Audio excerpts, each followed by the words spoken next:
어떤 삶이었는지 궁금합니다. 또 여러분에게 지난 한 주간 어떤 감사가 있었고 또 어떤 염려와 근심이 있었는지 목회자로서 궁금하고 또 어떤 마음이었는지 이런 생각들이 들어집니다.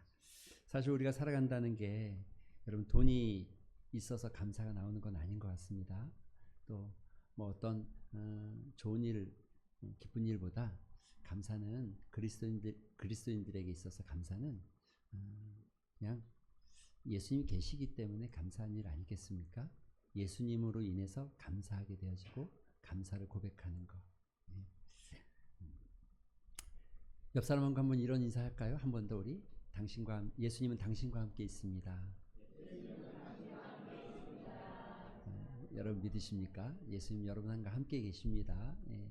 우리의 감사의 제목은 돈이 아니고 또 우리가 사는 사회에서 성공이 아니고 예수님이 내 옆에 계시기 때문에 감사한 거죠. 할렐루야.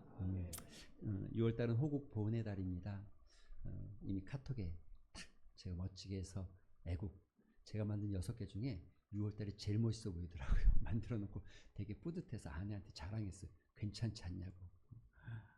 애국, 네, 호국 보훈의 달이죠. 그래서 지난주에는 역사의 주관 되시는 역사의 주관자를 아는 백성이라는 제목으로 다니엘 2장의 말씀을 같이 묵상했습니다.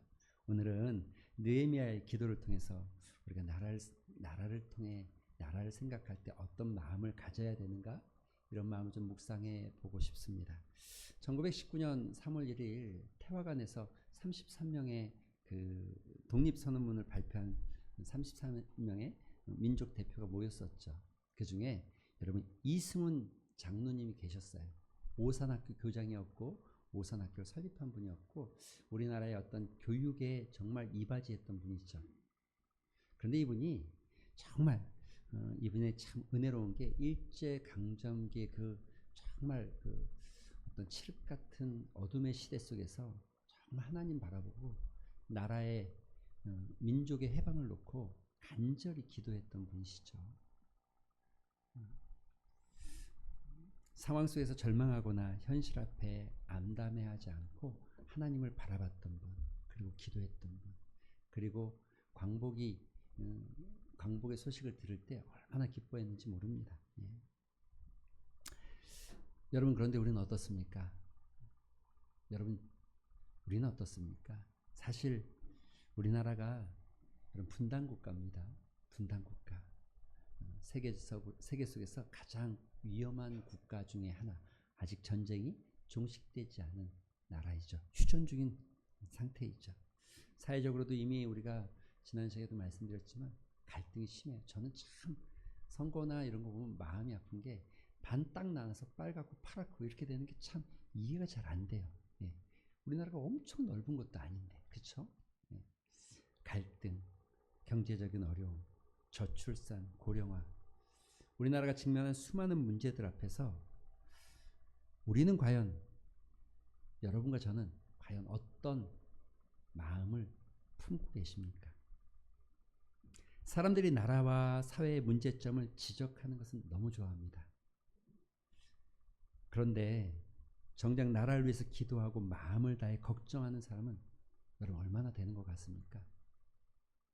사람들은 대부분 무관심으로 일관하거나 아니면 SNS에 정말 밑도 끝도 없이 비판하고 비방하는 걸 좋아합니다. 심지어 정치적 성향에 따라서 서로를 미워하고 미움을 넘어서서 마치 원수처럼 생각하는 경향도 생겨나죠. 여러분, 우리가 사는 이런 시대 속에서 우리가 성경의 인물 한 명을 조명해야 된다면 오늘 여러분과 제가 읽은 느헤미야라는 사람입니다. 그가 살던 시대도 우리와 똑같은 위기 상황입니다. 예. 수도 예루살렘은 성벽이 허물어져 있고 성문은 불타서 희망마저 사라졌고 상황은 절망하고 경제적으로는 어려운 상황이었습니다. 바로 그때 예레미야는 이 수도의 이런 상황들을 듣고 또 민족의 이런 아픔들을 듣고 그가 어떤 반응을 보였냐면 여러분 우리가 같이 읽지 않았지만 4절에 보면 이렇게 돼 있어요. 내가 이 말을 듣고 앉아서 울고 수일 동안 슬퍼하며 앉아서 울고 수일 수일 동안 슬퍼하며 하늘의 하나님 앞에 금식하며 기도했다. 사랑하는 성도 여러분, 바로 이 구절에서 진정 정말 애국자가 누구인지가 보여지는 것 같아요.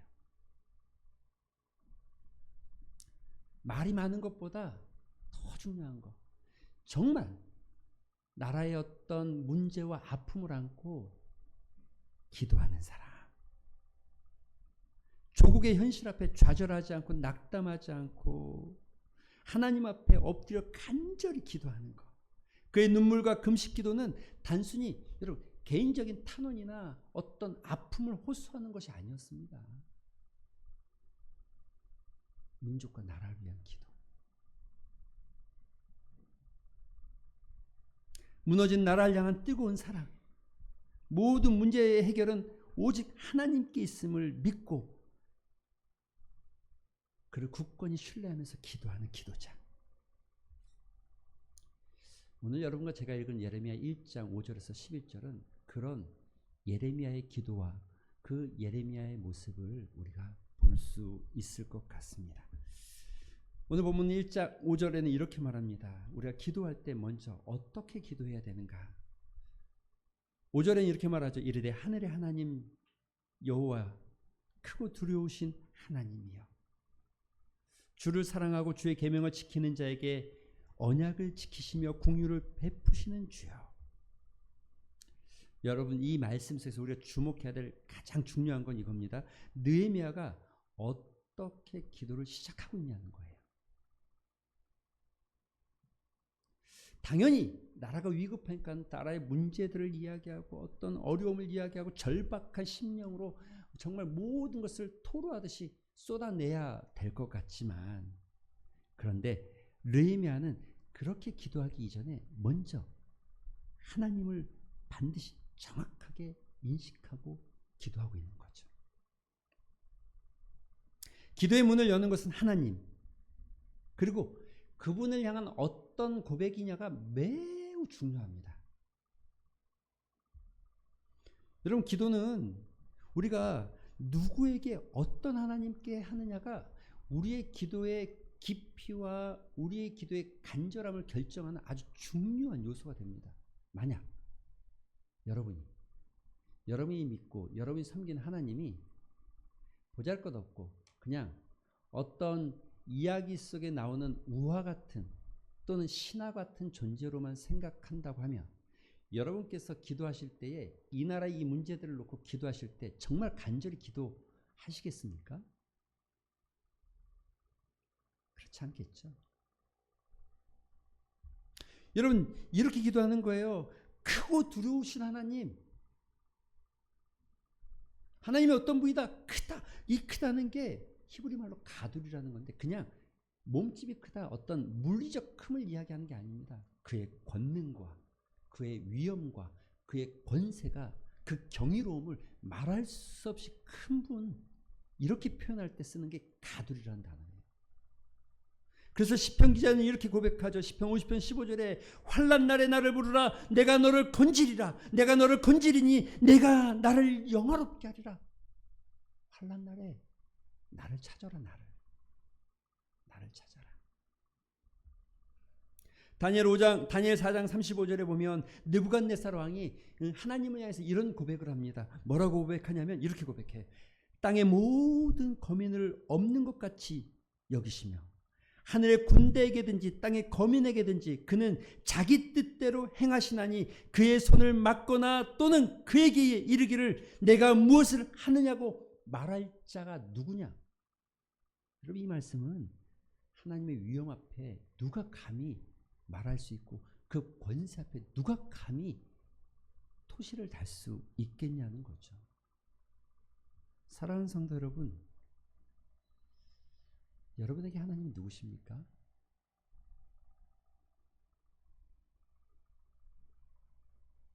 크고 두려우신 하나님. 크고 두려우신 하나님. 그래서 우리는 하나님께 기도하는 겁니다. 이 나라를 정말 바꿀 수 있고 새롭게 할 수 있고 이 나라를 정말 하나님의 뜻 가운데 있게 하실 수 있는 유일한 분은 크고 두려우신 하나님. 전도서 5장 2절은 이렇게 말합니다. 너는 하나님 앞에 함부로 입을 열지 말며 급한 마음으로 말을 내뱉지 말라. 하나님은 하늘에 계시고 너는 땅에 있음이니라. 그런즉 너는 말을 적게 하라. 여러분, 이 말이 무슨 말입니까? 겸손하게 하나님의 하나님 되심을 인정하고 겸손하게 하나님 앞에 나오라는 거예요. 말을 적게 하라는 게 이 소리를 말하는 게 아니라, 단어의 몇 마디를 말하는 게 아니라, 너가 할 수 있다, 너가 뭘 한다, 이런 생각 갖지 말고 겸손하게 하나님 앞에 그저 무릎 꿇고 나오라는 거예요. (5절에는) 후반에 이렇게 얘기하죠. 주를 사랑하고 주의 계명을 지키는 자에게 언약을 지키시며 긍휼을 베푸시는 주. 할렐루야. 언약을 지키시고, 하나님은 신실하셔서 자기의 한 말을 한 번도 겉으로 어그러진 일이 없고 안 지킨 일이 없으신 분, 신실하신 분, 긍휼을 베푸시기를 좋아하시는 분. 사랑하는 성도 여러분, 우리나라의 수많은 문제 앞에 우리가 하나님 앞에 나아가 기도할 때 가장 먼저 기도해야 될 기도의 제목은 하나님이 어떤 분이신지 분명한 믿음의 고백이 있으셔야 합니다.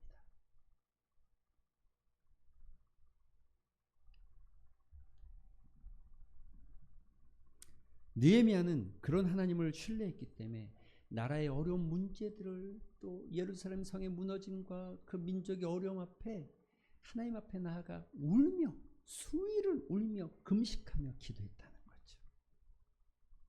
두 번째 우리가 생각할 것은 이것입니다. 6절과 7절에 보면 원하옵건대 귀를 기울이시며 눈을 뜨사 주의 종의 기도를 들으시옵소서. 이제 주의 종들인 이스라엘 자손들이 죽게 대하여 범죄한 죄를, 곧 나와 내 아버지 집이 범죄한 죄들을 자복하오니. 느헤미야가 하나님 앞에 나와서 기도하는 기도의 자세 두 번째는 자기의 잘못을, 여러분 근데 이건 우리가 착각할 수 있어요. 느헤미야는 우리가 아는 대로 이 술 맡은 관원이었고 굉장히 성공한 사람이었습니다. 그렇게 뭐 잘못을 범하고 뭐 실수할 존재가 아니죠. 그럼에도 불구하고 자기의 잘못과 민족의 잘못을 들고 나와서 하나님 앞에 회개하기를 기뻐해요. 사랑하는 성도 여러분, 모든 시작은, 모든 새로워짐은 회개에서부터입니다.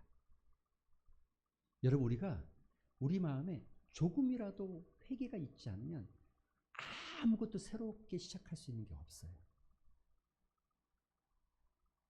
내가 진짜 마음 아파서 아주 작은 부분이라도 간절하게 회개하고 하나님 앞에 서면 우리의 삶에 새로움이 시작되어지지만, 아무것도 회개하지 않으면 아무런 새로움도 일어나지 않습니다.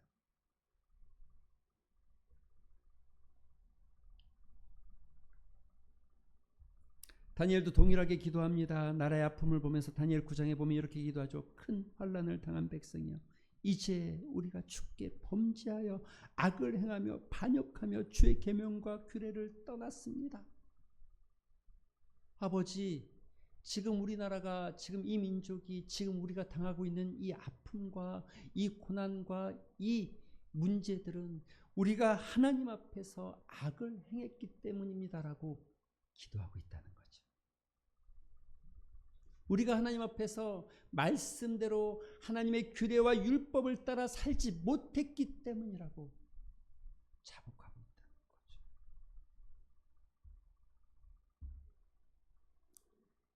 하나님이 들으시는 기도는 무엇이겠습니까? 나와서 내 요구만을 마치 무슨 쏟아내듯이, 공장에서 찍어내듯이 우리의 요구만을 한없이 기도하는 기도를 하나님 기뻐하시는 기도가 아니라, 정말 내 모습을, 내 이 작은 모습을, 내 이 부족하고 연약한 모습을, 또 이 나라 이 민족 가운데 정말 하나님의 은혜가 부어지기를 소망할 때에 나라의 문제만이 아니라 나부터 시작하는, 나부터 부터 회개를 소망하는, 하나님 말씀 앞에 서기를 소망하고 성령께서 내 인생을 주장해 주기를 소망하고,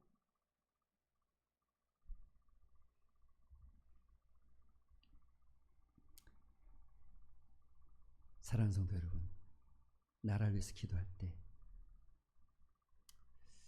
혹여 우리 눈에 다른 사람의 잘못만 보여지거나 나와 생각이 다른 사람들, 나와 이념이 다르거나 가치가 다른 사람의 문제만을 이야기하는 사람들이 아니라 느헤미야가 기도하듯이 우리가 범죄했습니다, 우리가 하나님 앞에 하나님 말씀대로 살지 못했습니다라고 기도하는 기도자들이 되시기를 소망합니다.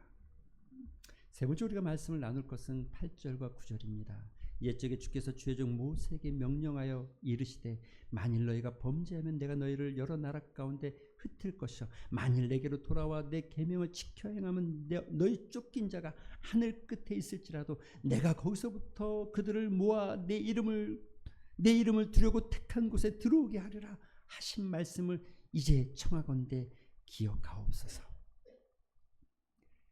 느헤미야의 간절한 기도는 개인적인 생각이나 간절한 소망을 아뢰는 것이 아니라 이미 하나님께서 그의 종 모세를 통해 분명하게 말씀하신 약속의 말씀을 붙잡고 기도하고 있다는 거죠. 우리가 잘 아는 말씀, 히브리서 11장 1절의 말씀, 믿음은 바라는 것들의 실상이요 보지 못하는 것에 대한 증거다.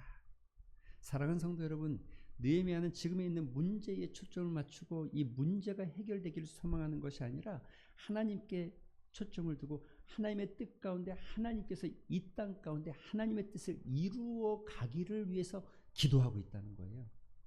여러분, 믿음이라는 게 무엇입니까? 믿음은 여러분 보지 못하는 걸 보는 거예요. 그 보지 못하는 게 무엇입니까? 하나님의 약속, 살아계신 하나님의 약속. 지금 우리 눈에 보이는 게 뭡니까? 이런 문제 저런 문제, 이런저런 여러 가지의 사회적 갈등과 문제들을 놓고 있죠.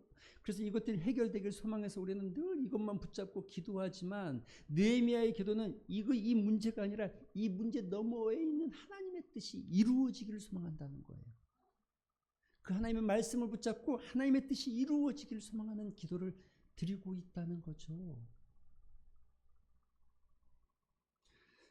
그래서 우리의 시선이 이 앞에 지금 있는 이 상황 속에 이것에 우리의 시선이 맞춰지는 것이 아니라 이 너머에 있는 하나님의 말씀, 이 너머에 있는 하나님의 약속, 지금 우리 눈에 보이지 않지만 이 거대한 산 너머에 있는 하나님의 축복의 약속의 말씀을 붙잡고 우리의 시선은 거기에다 초점을 맞추는 거죠. 그리고 기도하는 거죠.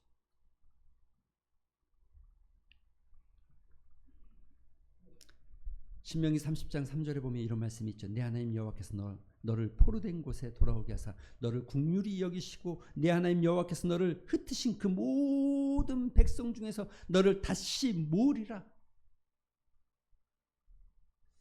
느헤미야가 보고 있는 말씀은 아마 이 말씀이었을 것 같아요. 흩어진 곳에서 다시 모으게 하실 것이고 다시 회복시키실 것. 현실에 보이는 건 절망이지만 믿음의 눈으로 보는 것은 하나님의 약속이었던 거죠. 하나님의 약속이 이루어지길 소망했던 거죠. 1907년에 평양 대부흥이 일어나고 길선주 목사님이 장대영 교회에서 목회할 때 그의 기도의 제목이 이거였어요. 이사야 60장 1절에 일어나 빛을 발하라 내 빛이 이르렀고 여호와의 영광이 내 위에 임하였느니라는 이 말씀을 붙잡고 하나님, 이 민족이 다시 일어나길 소망합니다. 다시 회복되길 소망합니다. 하나님, 이 민족이 다시 광복의 기쁨을 찾기를 소망합니다라고 기도했다는 거예요. 이 말씀 붙잡고 길선주 목사님.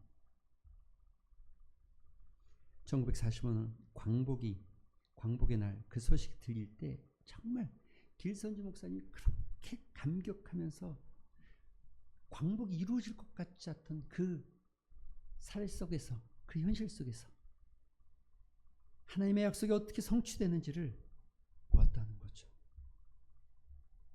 한국전쟁의 어려움 속에서 김익두 목사님도 그와 같은 말을 고백합니다. 내가 산을 향하여 눈을 들리라 나의 도움이 어디서 올까? 나의 도움은 천지를 지으신 여호와에게서로다 라고 말씀하신 그 말씀을 붙잡고 이 전쟁 가운데 있는 이 나라를, 그리고 피난의 길에 서 있던 민족들을 바라보면서 기도했다는 거예요. 사랑하는 성도 여러분, 현실이 아니라 말씀을 보시길 바랍니다. 말씀 희망입니다. 말씀을 붙잡고 기도하는 백성이 반드시 승리하게 될 줄 믿습니다.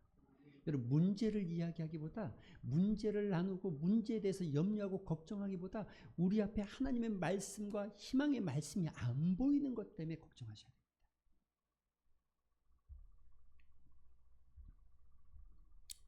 그의 간절한 기도는 11절에 이렇게 말하죠. 주여 구하오니 주의 종과 주의 이름을 경외하기를 기뻐하는 종들의 기도의 귀를 기울이사 오늘 종에게 형통하여 이 사람 앞에서 은혜를 입게 하옵소서.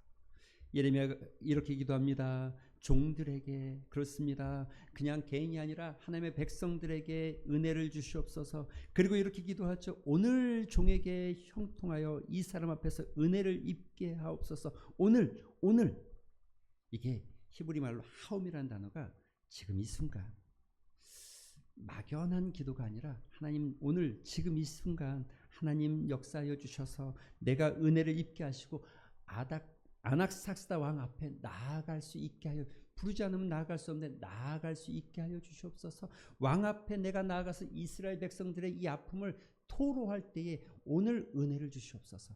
여긴 두 가지가 있죠. 내가 행동해야 될 행동에 대해서, 내가 행할 것에 대해서, 막연하게 이 나라가 바뀌어지기를 소망하는 것이 아니라 내가 어떻게 행할 것에 대해서 말하고 있고, 내가 어떻게 행할 때 하나님의 은혜가 내 삶 가운데 어떻게 부어지기를 소망하는 구체적인 오늘이 들어가 있죠.